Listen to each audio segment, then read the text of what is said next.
Assalamualaikum warahmatullahi wabarakatuh. Selamat datang di Wistara Ahmad Channel.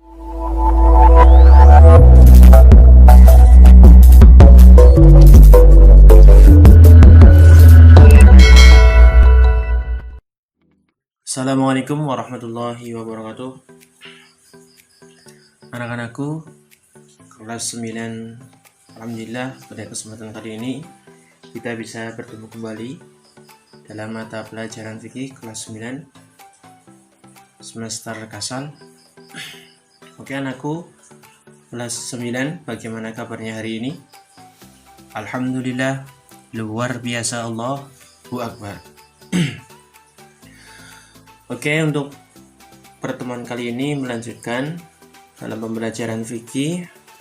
Untuk pertemuan sebelumnya kita sudah belajar tentang penyembelihan, dan untuk hari ini kita belajar bersama tentang kurban.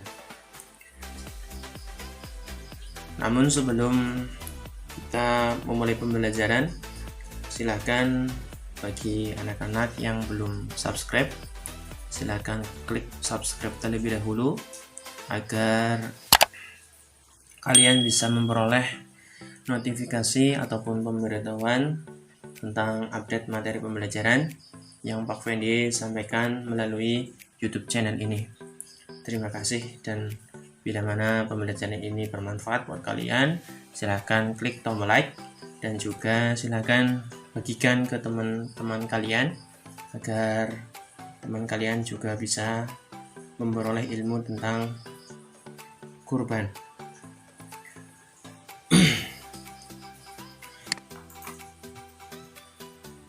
Oke, untuk pembelajaran kali ini kita masuk di subbab B, yaitu tentang ibadah kurban. Di dalam ibadah kurban nanti kita akan belajar tentang pengertian dalil dan hukumnya, kemudian ada juga sedikit tentang secara singkat ibadah kurban.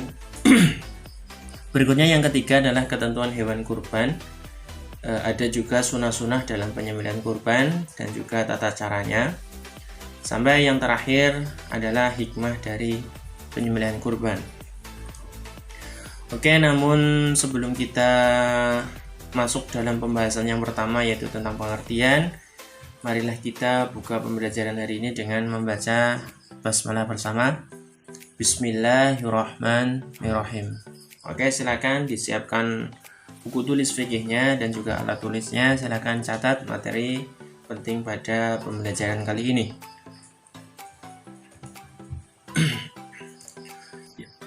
Ibadah kurban.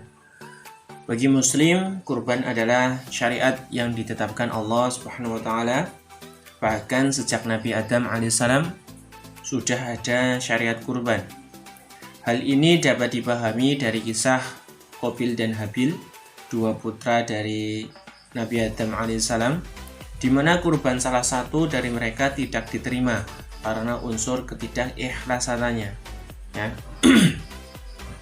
Karena unsur ketidakikhlasannya. Demikian juga dengan peristiwa Nabi Ibrahim alaihissalam dan putranya yang bernama Nabi Ismail alaihissalam. Keduanya merupakan hamba Allah yang taat dan sangat pantas untuk diteladani, karena dengan keikhlasannya dalam pengabdian dirinya kepada Allah Subhanahu wa taala. Dari pembahasan kali ini ya, kita bisa garis bawahi dalam melakukan sesuatu hal yang diperintahkan oleh Allah, dan semuanya itu harus dilandasi dengan ikhlas karena Allah Ta'ala, bukan disebabkan faktor yang lainnya. Berikutnya, yang pertama adalah pengertian dan hukum kurban. Pengertian kurban berarti mendekatkan diri ataupun pendekatan diri ataupun mendekatkan diri. Istilah lain yang biasa digunakan adalah nahr ataupun sembelihan, dan juga udliyah ataupun sembelihan atau hewan sesembelihan. Sedangkan dalam pengertian syariat kurban ialah penyembelihan binatang ternak yang memenuhi syarat tertentu yang dilakukan pada hari raya selepas sholat hari raya Idul Adha dan juga hari-hari tasyrik. Ya, ada 3 hari tasyrik, yaitu pada tanggal 11, 12, dan 13 Zulhijjah, semata-mata untuk beribadah ataupun mendekatkan diri kepada Allah Subhanahu wa Ta'ala. Ya. Di sini kita ambil pengertian kurban. Ya, kurban menurut istilah adalah menyembelih binatang ternak yang memenuhi syarat tertentu yang dilakukan pada hari raya Idul Adha, yaitu jatuh pada tanggal 10 Zulhijjah, kemudian ditambah lagi 3 hari tasyrik, yaitu 11, 12, dan 13. Dan kegiatan ataupun pelaksanaan kurban ya itu semata-mata untuk beribadah ataupun mendekatkan diri kepada Allah ataupun ikhlas semata-mata karena Allah. Itu pengertian kurban ya. Oke, kita lanjut lagi masuk ke hukum kurban. Hukum kurban adalah sunnah muakkad. Ya, kurban hukumnya adalah sunnah muakkad bagi orang yang memenuhi syarat. Syarat-syarat kurban di sini yang pertama adalah Islam, kemudian merdeka ataupun bukan budak, kemudian ada baligh, kemudian berakal dan juga mampu untuk berkurban. Ya. Ini syarat berkurban. Oke, diulangi lagi syaratnya. Yang pertama adalah Islam, yang kedua merdeka, yang ketiga adalah baligh, ya, baligh atau dewasa, kemudian berakal dan juga mampu untuk berkurban. Selanjutnya hukum kurban bila menjadi wajib ya jika dalam bentuk kurban nazar ataupun janji. Di sini asal muasal hukum kurban adalah sunnah muakkad. Namun dari hukum sunnah muakkad ini itu bisa berubah menjadi wajib manakala kurbannya merupakan suatu nazar ataupun janji. Ya, contohnya misalkan kalian bernadar ataupun berjanji manakala nanti dapat arisan, ya, arisannya akan digunakan untuk berkurban. Nah, kalau misalkan kalian mendapat arisan, berarti arisannya itu wajib digunakan untuk berkurban. Itu yang disebut dengan kurban nadar dan hukumnya wajib. Ya. Dalam hal yang sunnah maupun makruh. Namun ada juga sebagai ulama yang berpendapat bahwa kurban hukumnya wajib. Mereka menggunakan dasar hukum dari hadis dari Nabi Muhammad SAW sebagai berikut yang diriwayatkan oleh Ahmad, yang artinya adalah Rasulullah SAW bersabda, barang siapa yang memiliki kemampuan ya tetapi tidak berkurban, maka janganlah dia menghampiri tempat sholat kami. Di sini dari hadis tersebut beberapa ulama itu berpendapat bahwasanya yang namanya kurban itu wajib. Oke, itu ya hukum kurban. Asal muasalnya adalah sunnah muakkad dan syaratnya ada Islam, merdeka, baligh, berakal dan juga mampu untuk berkurban. Kemudian jumhur ulama Syafi'iyah ya bahwa hukum kurban adalah sunnah muakkad bagi yang mampu dan juga memenuhi syaratnya tadi Islam ya, balik, berakal dan yang lainnya. Kemudian dalam pandangan Islam, orang yang telah mampu tidak melaksanakan kurban maka dikategorikan orang yang tercela, bahkan sangat dibenci oleh Rasulullah SAW. Hal ini sesuai dengan firman Allah pada surat Al-Kautsar. Bismillahirrahmanirrahim. Inna a'tainakal kautsar fasholli li rabbika wanhar inna syani'aka huwal abtar. Yang artinya sesungguhnya kami telah memberikan kepadamu nikmat yang banyak, maka dirikanlah sholat karena Tuhanmu dan berkurbanlah. Sesungguhnya orang-orang yang membenci kamu dialah yang terputus. Nah, di sini diperintahkan oleh Allah apabila kita sudah cukup ya, sudah mampu untuk berkurban, maka berkurbanlah. Karena orang yang tidak sudah mampu namun tidak berkorban, nah di sini dikategorikan orang yang tercela ya. Naudzubillahi min dzalik.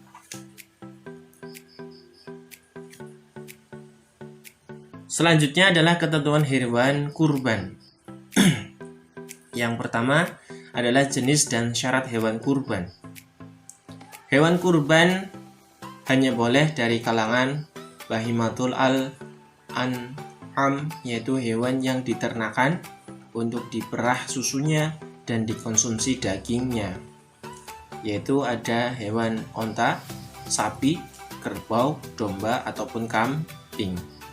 Seekor kambing ataupun domba hanya untuk kurban satu orang, sedangkan seekor unta, sapi ataupun kerbau bisa untuk kurban 7 orang. Berikutnya hewan yang paling utama untuk berkurban secara berurutan adalah onta, kemudian sapi, selanjutnya adalah kambing. Di sini ada syarat hewan kurban ya. Yang pertama adalah cukup umurnya. Nah ini dikategorikan cukup umurnya. Yang pertama adalah unta ya. Umurnya adalah sekurang-kurangnya 5 tahun ya, memasuki 6 tahun. 5 tahun jalan ya. Kemudian kalau sapi adalah sapi dan kerbau itu berumur 2 tahun memasuki 3 tahun. Sedangkan kambing berumur 2 tahun seperti halnya sapi dan kerbau yang memasuki 3 tahun. Dan yang terakhir adalah domba. Sedangkan domba berumur 1 tahun dan memasuki 2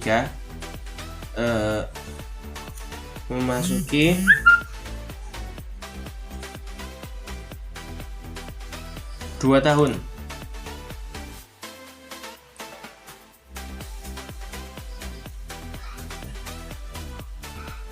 Itu adalah syarat yang pertama adalah cukup umur.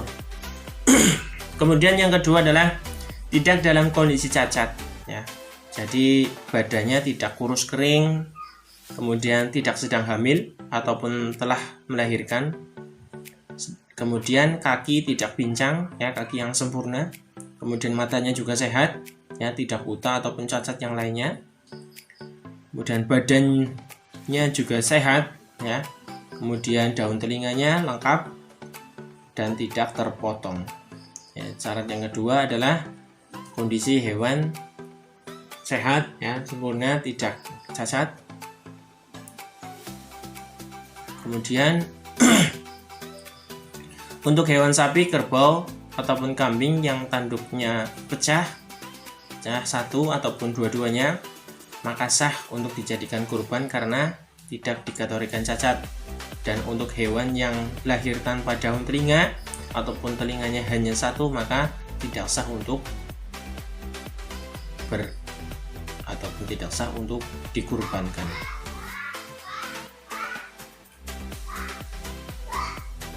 Kemudian yang keempat adalah waktu dan tempat penyembelihan hewan kurban.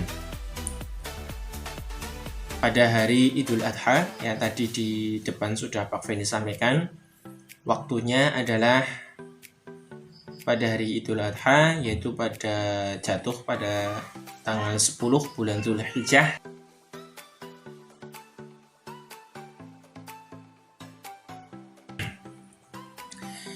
Kemudian ditambah lagi 3 hari tasyrik, yaitu pada tanggal 11, 12, dan juga 13 bulan Dzulhijjah. Itu adalah waktu dan pelaksanaan ya hewan kurban. Berikutnya adalah sunah-sunah dalam penyembelihan kurban. Yang pertama adalah disunahkan ya hewan kurban disembelih sendiri jika orang yang jika mudlori ataupun orang yang berkurban itu laki-laki dan mampu menyembelih. Berikutnya disyaratkan bagi orang yang berkurban bila telah masuk bulan Dzulhijjah untuk tidak mengambil rambut dan kukunya hingga hewan kurbannya disembelih.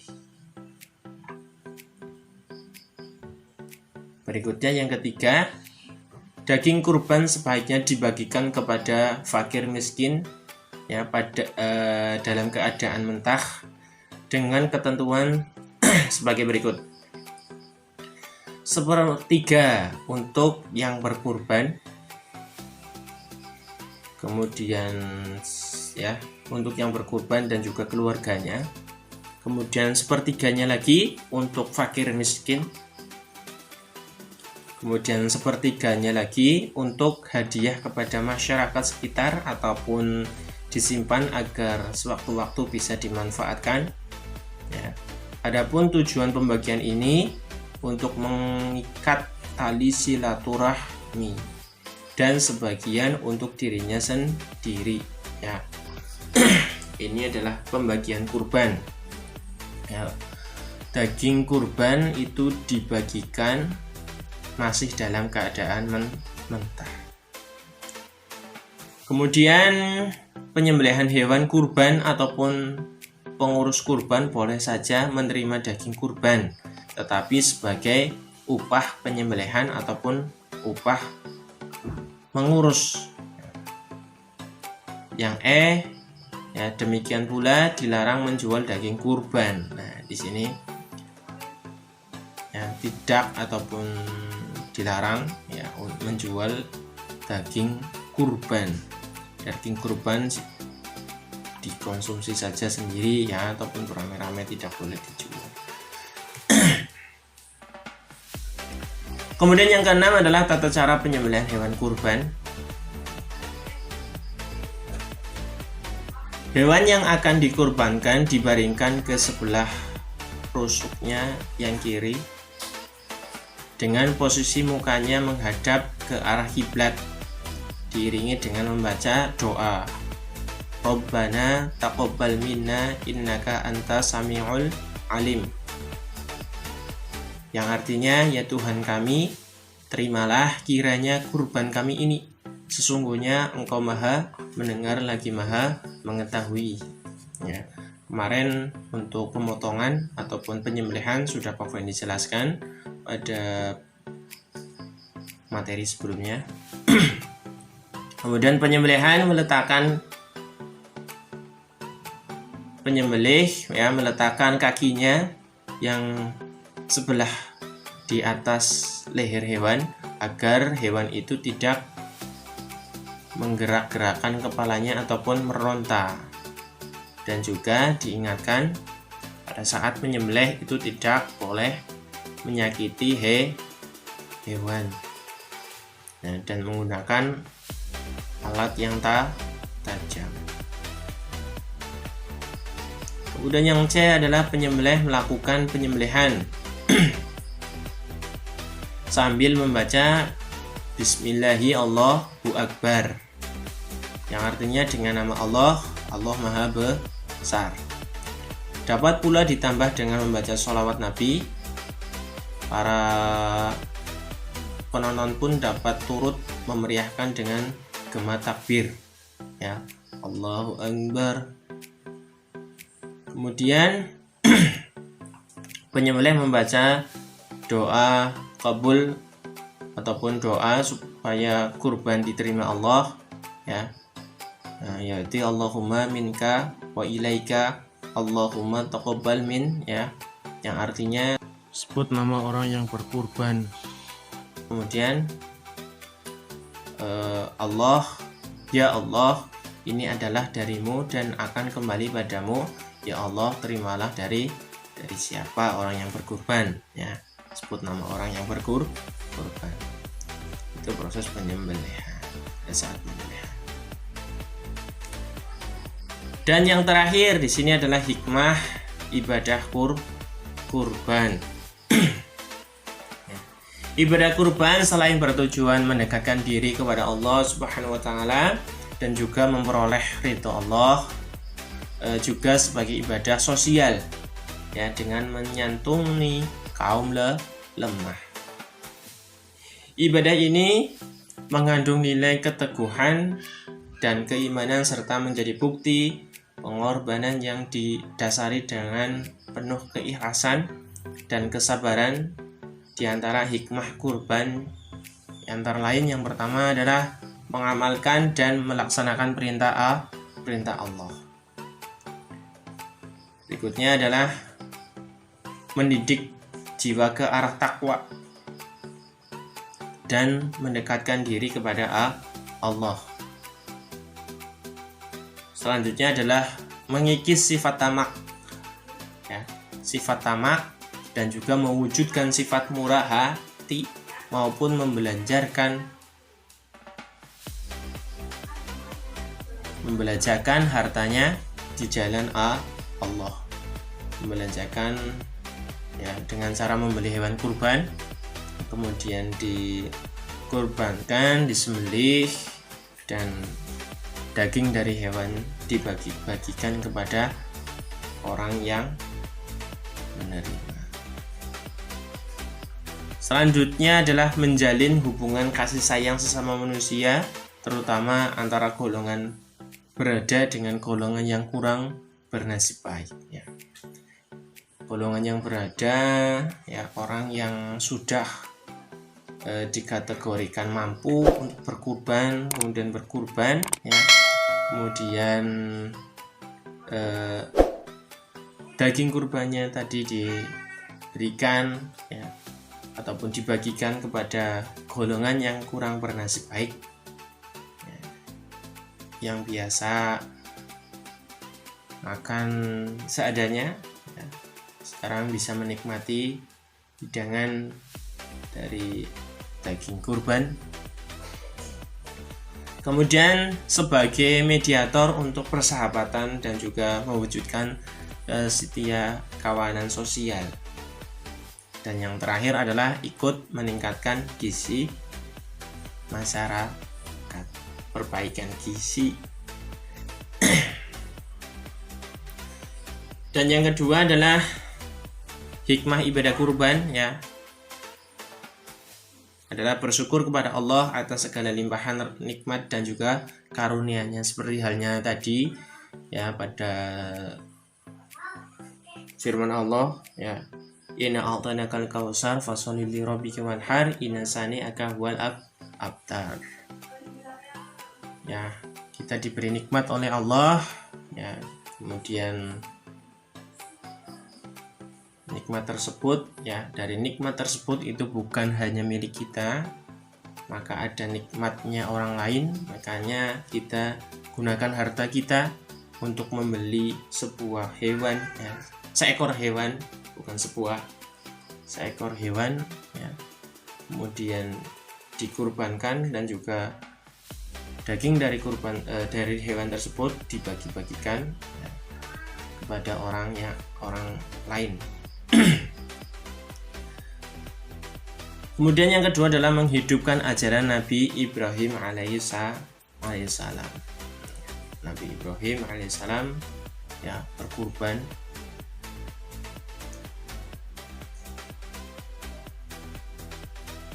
Oke, itu pembelajaran hari ini ya tentang kurban ya. Silakan bila ada pertanyaan.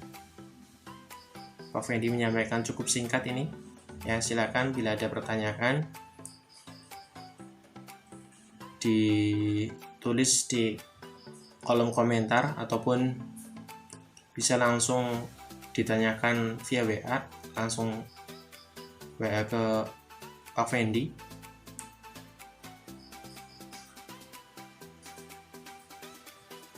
Oke, itu yang dapat saya sampaikan. Adalah kita tutup pembelajaran hari ini dengan membaca hamdalah bersama. Alhamdulillahirabbil alamin. Oke, terima kasih. Wassalamualaikum warahmatullahi wabarakatuh.